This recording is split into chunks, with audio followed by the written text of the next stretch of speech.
Hello, hello, thank you for joining me. I am Anna with Craft Me a Card, and I'm crafting for the crafter, and that is you. This is the card that we are going to be creating today. This is another cute way you can customize or personalize a Christmas card.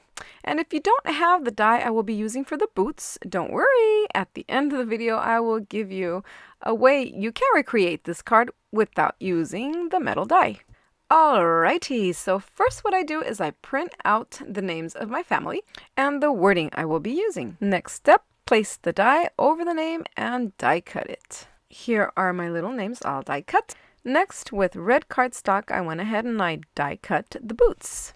This boot die set comes with the ends of the boot, and I go ahead and I cut it out of white cardstock, and then I start assembling my boot, putting the names and the ends of the boot on with liquid adhesive. Next, I decide to use my laminator and foil my sentiment. So for this technique, in order to have the foil stick onto what you've printed, you have to have this printed on a laser printer. Otherwise, the foil is not going to stick onto whatever it is you have printed. The results you get with foiling is stunning. I mean, it really is. It looks beautiful, but you do need a laser printer. If you are planning to do this, what you need is, of course, the laser printer and just a laminator. And of course, the foil. There are a gazillion colors in foil and a lot of companies that carry it.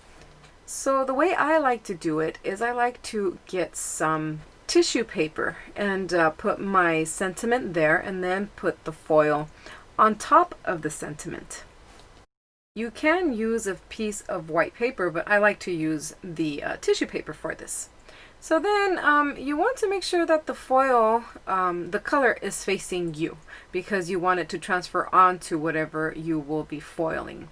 And just by making this sandwich, as you see me doing here, you run it through your machine. Make sure the machine is plenty hot before you do it. So you just run it and then you get it out and lift the foil and you see the results, how beautiful it looks. It looks very professional and shiny. So then I do the same thing with the From Our Family to Yours. So now that I have the sentiment of Merry Christmas ready, I go ahead and I pick a die and I add a little piece of tape there just for the die not to move, and I run it through my die cutting machine and I cut it out. So next I'm going to be positioning the sentiment that goes at the bottom of the card, From Our Family to Yours. And here's a tip for you, if you would like it. What I do is I have these sheets of plastic, clear plastic, cut out to the size of my card base. This helps me see where things are going to be positioned once they are on the card base, if that makes any sense. So here I use it to measure and see exactly where my boots are going to be located, where the bottom sentiment is going to be placed, the top sentiment, and it helps me realize that my boots, my sentiments are not going to fit on my card. So I decide to go ahead and snip the parts of the die cut that is interfering with my boots. And please go ahead and make more out of your die cuts and tweak them and move them around, cut them, resize them to where they work to your benefit. Like in this case, I remodeled it and I just took off the little twirly twirls it has, and it still looks great and it works for my card. So continuing to use the aid of this plastic card base, the see-through base that I created myself, I go ahead and I see where I need to cut the sentiment so that it could fit perfectly on my card. So I just go ahead with the trimmer and trim away the excess that it has. Time to bring in my card base, and this is again the size that I like to use, a 6.5 by 5 inch card base. I go ahead and I press down on the creases with my bone folder, and then, as I always do, I bring in the first color, the first base for my card. And in this case, I chose to go with this beautiful red. So what you want to do is just put your card base on top of the paper that you want as your first layer, and go ahead and you cut around it with your crafter's knife. Before I continue with my second layer, I do as I always do, well, most of the time I do it, I cut out the middle piece that will not be seen to take weight off of the card, and I could perhaps use it later. And just with liquid glue, I go ahead and I position that over my card base. And here is my first layer. Liquid glue is great for this because it gives you a lot of wiggle room. So next I just go ahead and I cut the next layer just 1/4 of an inch smaller than my first layer, and that'll give me a nice little thin border. Again, using liquid glue, I add glue to the back side of that cardstock and I add it to my card base. For the next step, I use this embossing folder, which is a very old one. It's by Spellbinders, but on the inside it has the possibility to emboss bricks. Well, the image of bricks. So this is going to be my backdrop for my little boots. Next, I go ahead and I glue the sentiment from our family to yours all the way at the bottom of that brick wall.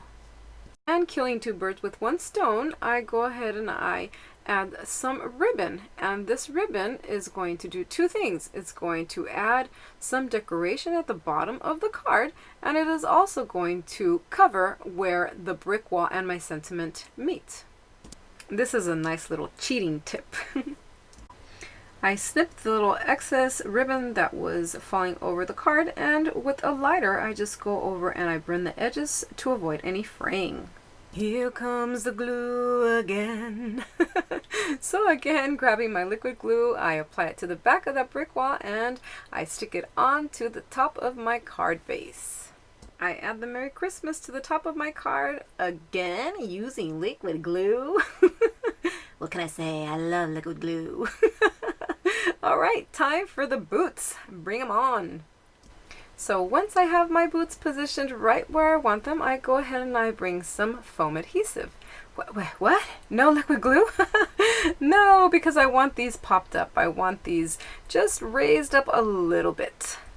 But no worries, I always add just a drop of liquid glue on top of the foam adhesive just to secure those boots. That way they won't go anywhere.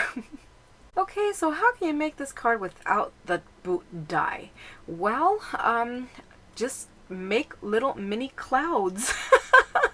They look like little clouds, a little poofy part of the boot.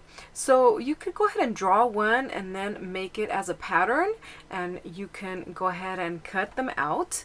In this case I need 4 for the 4 names, and then also make a pattern for the boot, and you just trace it onto whatever color you would like the boot to be, and as many as you need. And then just with your plain scissors or with an X-Acto knife, you go ahead and you cut the boot out. I feel it would be very tedious to cut out the little white tips of the boot, so all I did was just with a white gel pen, I faux stitched it, and that added that accent that I was looking for. Here you could see all my pieces are ready.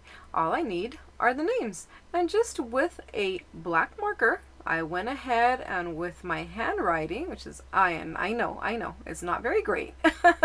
I went ahead and I wrote the names of the family members. I put these together with liquid glue, and there I have it. I have my little boots all ready to go. You don't have to have dye. What die cuts do, what the metal dies do, is really, it just makes it easier on you, and it just gives it a cleaner finishing look. I love metal dies and I use them all the time, but if you don't have them, don't let that stop you from recreating this card. And here they are, and they're still super cute and would make a super cute card.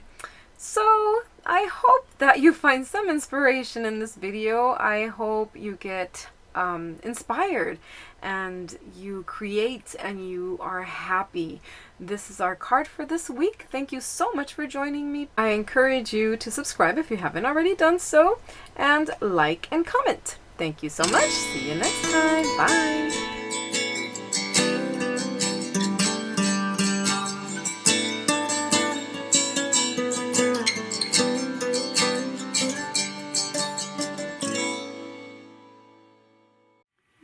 This is totally off. Super crooked. Oh my gosh.